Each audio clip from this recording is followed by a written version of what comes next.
Dumidiskarte rin ang ilang pasaherong nagpalipas na magdamag sa Parañaque Integrated Terminal Exchange sa PITX dahil na-reschedule ang ilang biyahe roon. May unang balita live si EJ Gomez.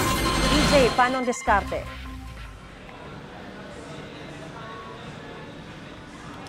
Maris, isang araw na nga lang ay Noche Buena na.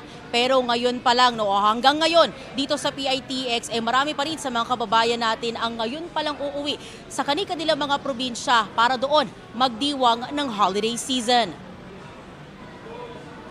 Patuloy ang pagdagsa ng mga biyahero sa Parañaque Integrated Terminal Exchange o PITX ngayong Lunes, isang araw bago ang bisperas ng Pasko. Kanya-kanyang diskarte sila sa pagpapalipas ng gabi sa terminal, pagbili ng tiket at pag-abang sa mga bus na masasakyan. Tuloy-tuloy naman ang dating ng mga bus. May ilang mga biyahe lang ang kanselado o delayed, gaya ng Lipa City, Lucena City at Olongapo City.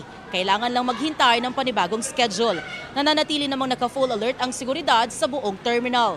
Masusing sinusuri ang mga gamit ng mga pumapasok na biyahero. May K9 din sa may entrance at may mga pulis na nakadeploy sa loob at labas ng entrance. Maris, yung nakikita ninyo dito sa aking likuran ay yung ilan sa mga biyahero natin na nag-aantay lang ng bus na kanilang sasakyan. Yung iba naman sa kanila ay nag-iintay o nag-aabang ng iaanunsyo na bagong schedule ng mga biyahe nila na na-delay o na-cancela.